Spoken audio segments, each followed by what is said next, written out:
Hey, welcome to Beyond Sunday, where the Christian life goes all throughout the week, not just on Sundays. I'm Susanna.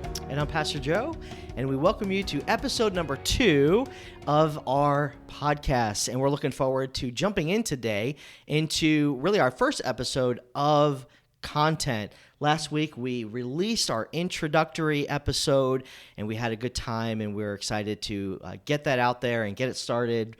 But today, we're excited to actually dig in and jump into the actual content that we had been planning for this podcast. Yeah, so last week we talked about how each week of the month we're going to have a different subject that we're going to talk about.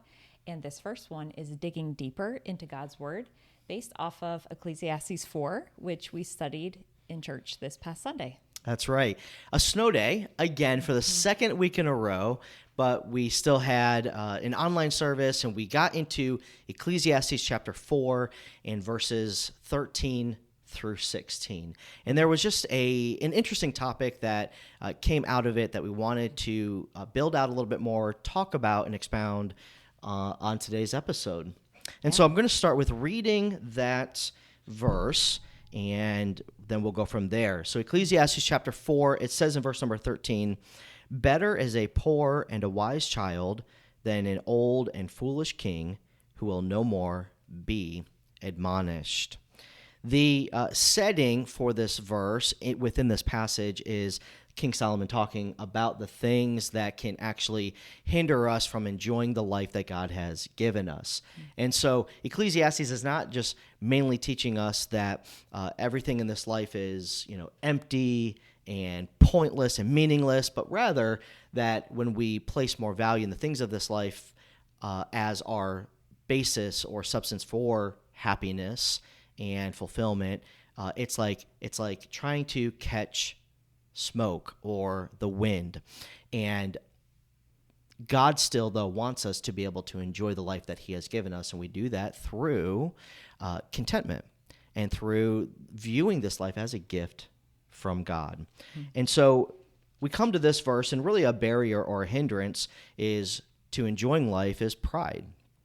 And the setting is really, this is a picture of humility versus pride, but he talks about a couple age groups or a couple age demographics, the young versus the old. Why do you think he does that in this verse? Oh, I think there can be a major barrier generationally between those who are younger, maybe thinking those who are older they're not up with the times, or they're too old.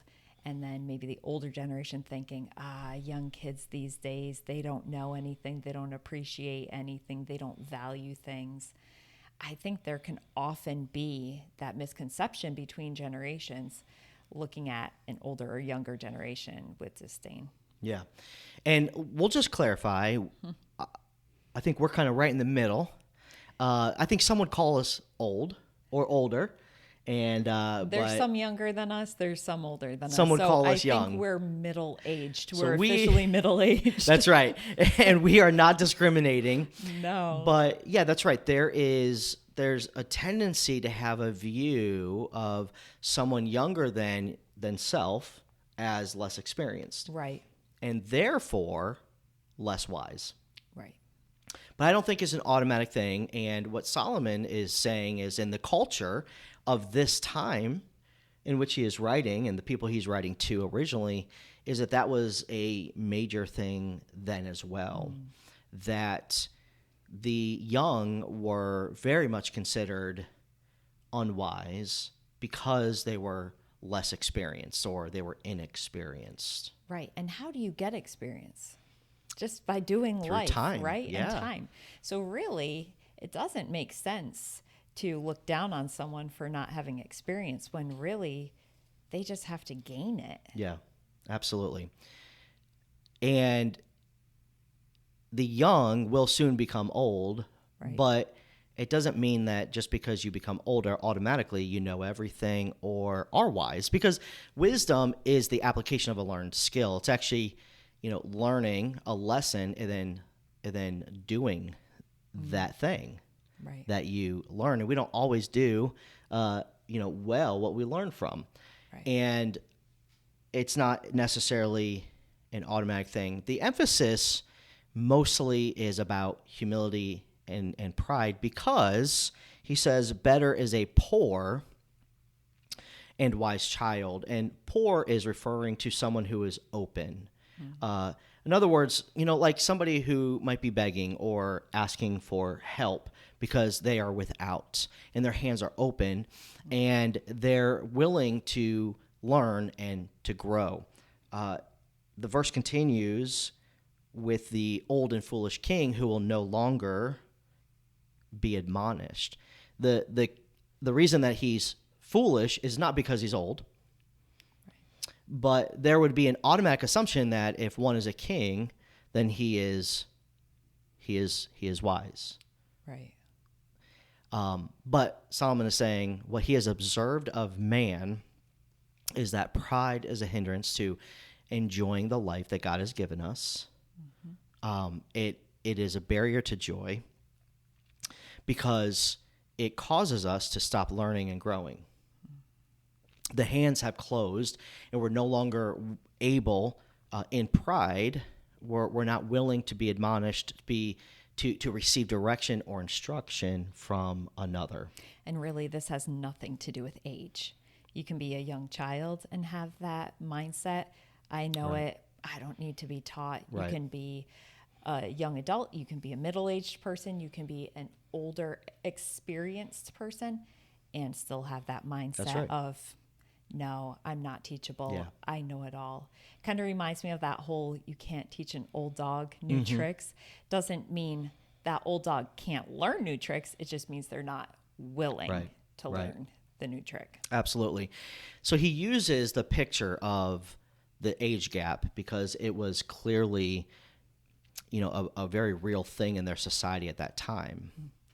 And I think that, we're talking about this today because that can still be, and that is still a real thing in today's society, within just the world, within the church, within Christianity, where there can be automatic assumptions that somebody doesn't, have value. They don't bring something to the table. They don't bring value because they're young and therefore they are inexperienced. Right.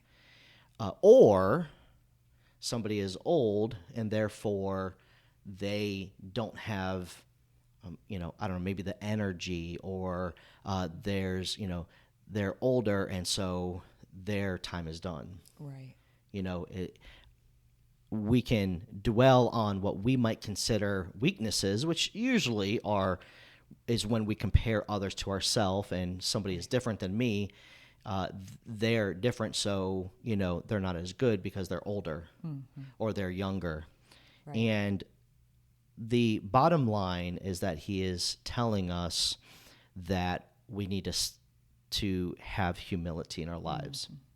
And in humility, we can continue to learn and to grow. That is the point. Right. So humility is saying, I know some things. I don't know everything. There's Sure. a lot that I don't know. Sure. But I am willing to learn from you because you know things that I don't know. Absolutely. And you know things that I don't know. And maybe I can help teach you things that I may know that you may not know. Yeah, absolutely. Which is really such a great picture of how the body of Christ should operate.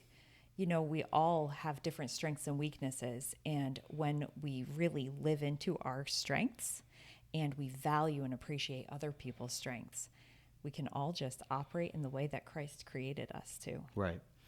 And when we do that, then we are exemplifying Christ, because Christ is the ultimate picture of humility. Right. Where he humbled himself and was obedient unto death, even the death of the cross. He was, high and in heaven with God, but he lowered himself to the earth and to the cross and to the tomb. And then God elevated him and, raised him back to life and ascended him back into glory. It's interesting, the picture that we can have that is drawn from this with the life of Joseph, where Joseph was willing to remain teachable and humble even in prison. And he mentions that in verse number 14, for out of prison he cometh to reign. And so, and then he says, whereas also he that is born in his kingdom becometh poor. So even a king who is assumed to be wise, if he is prideful, but doesn't take admonishment and then therefore makes poor decisions, he can become poor. He can lose everything. But somebody who has nothing but is willing to learn and grow can then gain everything. Right. And can even be raised from prison to being in power. Right. We often seek and look for power as a source of fulfillment, a source of happiness. If I just get to the place of being the boss or being at the top positionally, being the one in charge, then that'll be so much better. Mm-hmm. So I can tell people what to do rather than being told what to do. Yeah. But often being in position and power changes us, right? We can allow pride to come in, and in that place of power, if we lose our humility and power comes at the price tag of pride, well, then we become poor. Right. Because we're no longer learning and growing with humility. And so he is saying it is actually better. And I think it's interesting how he says that it's better. So the thing that nobody would generally take, if you're going to say, hey, if you could be young and poor, or you could be old and a king, automatically you are imagining all the things that would come with being a king. Right. And all the things that we may get and all the things that we may gain. But Solomon is saying, although we would not normally choose to be young and poor over being older and being a king, being established and being, applauded and honored and in a place of power and position, well, he says it's better to be young and poor. Mm-hmm. And really, again, to be someone who is open and humble. Mm-hmm. So the main emphasis isn't saying that it's better to be a young person than an old person. Right. That's not the point. Right. But in society at that time, and as we can still see it today, there is often an automatic assumption of somebody who is younger being considered inexperienced. Mm-hmm. And often that can bring battles, that can bring division, right, rather than unity. How can we use these things and have a better view to actually help us in our Christian life and in the church with the generational gaps around us? Yeah, having that spirit of humility that says that everyone brings value regardless of age or even experience, and really looking for that value. Something that I love about the younger generation in the church specifically is that there is this energy and excitement that they bring, especially when it comes to serving. I think about our summer ministries, and they're the ones that are right there in the mix of playing basketball and getting excited with the kids.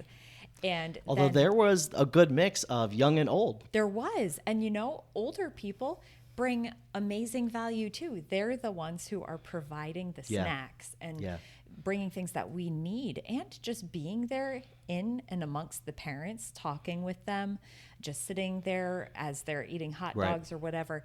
Everyone has a role. Everyone brings value, and having that spirit of I can learn from everyone. Another thing I love about the younger generation is that they have this desire to truly know Christ on a relational level and know truth. Yeah. Not just play the part, not just come to church because that's what's expected, but they come because they want to really know, generally speaking, know Christ. And I think that that's wonderful. I really value the older generation because of their faithfulness. They're the ones that you can count on. They're definitely going to be there, and they're such an encouragement in that way. And I know in our church in particular, I've always felt like people who are older than us have really welcomed us in and never treated us as if we are younger and inexperienced, but really have just embraced us and I value that so Yeah. much. So really, we do have multi-generations in Yeah. church, and every age demographic, experience or not, brings so much Right. value. Yeah, I definitely agree and saw that myself. I think when we first came here, I was so young and vibrant. And often, I think I was a little, I don't know if I was afraid or what would be the right word, but I was conscious of, that I wasn't a pastor in my 50s or 60s, where this is exactly, speaking into that you would, that pastor is going to be wise because he's experienced. Right. And I often wondered if I would come across as unwise because I'm young. I'm still young. And I think I often, I don't know if I worried about it or just it was just something that I was conscious of at least. And I heard somebody speaking to this. I can't recall where it was, but it may have been a podcast, to be honest. But they were talking about the 30s, the early 30s is a great time and age to get started in pastoral ministry because, well, not just because, but it's something that you actually see quite often in the scriptures, And I would often think back to the Apostle Paul telling Timothy to not, be afraid of his youth, to not despise his youth. Don't let that hold you back. And, he was sending him to a church to lead and to teach the word of God. Jesus started his earthly ministry Right. at 30 years old, right? He wasn't, in the grand scheme of things, so seasoned, and he didn't wait longer so that he looked more experienced. He started at that middle age of, in the 30s to 40s, but for him 30 of, whether it was a good middle ground of, the energy, and wisdom, I'm not sure, but that's when Jesus started his earthly ministry. And then we see that throughout the New Testament with others, they did their ministry, the disciples, they were in their early and mid 30s. And so that was an encouragement to me, and just, in my personal life and ministry. And so that has often caused me to look to others older than me for mentorship, for help and advice in that realm. I've often gotten advice from people that are maybe just in a similar season of life as me. They may be going through the same things right now, and it's nice, like iron sharpens iron. There's almost like a camaraderie with, hey, we're facing this, or I have this question, or I'm contemplating this thing. How do you see it? But then there's also great value in reaching out and getting advice from somebody who's maybe already done it in different stages. And so I enjoy getting the perspective of people in all different stages that are around my same season of life, but also maybe 1 or 2 steps ahead of me, maybe 5 steps and 10 steps ahead of me, and so on. And there's value in working together. Right. And certainly we can learn from people who are younger than us. That's right. Also, adaptability. Yeah. Being willing to try new things and change and see things from a different perspective. Right.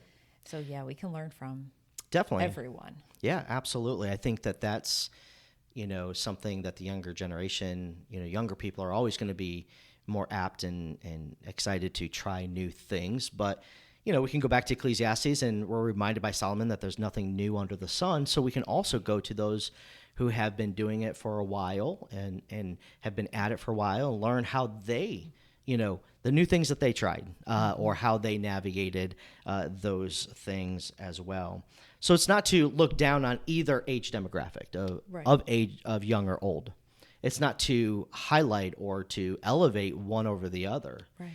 But the main point is that no matter what age you are at in life, to have humbleness. Poor, again, the open hands of willing to receive. The king, he was foolish because his hands were closed. He would no more be admonished. And that is the line that Solomon is drawing, that just because he was a king and wealthy and had influence and power did not make him better. It was his pride that actually made him worse off. Right. And that would actually be a hindrance to really enjoying the life that God had given him. Better is someone who is humble and willing to learn. Right. And I think that that's a part of the daily Christian life, is learning and growing. Definitely. Christian life is all about continual learning and growing. Mm-hmm. I say this often, but we never reach a point that we know it all. No. We never reach a point where we just kind of put it in cruise control. Mm-hmm. And we shouldn't. And that might be indicative of no longer wanting to be admonished. Right. So a contrast of what man's eye would generally look at and see as the better is the king. But he says better is the poor and the young. Better is the one who may not be as experienced, but is humble and willing to learn.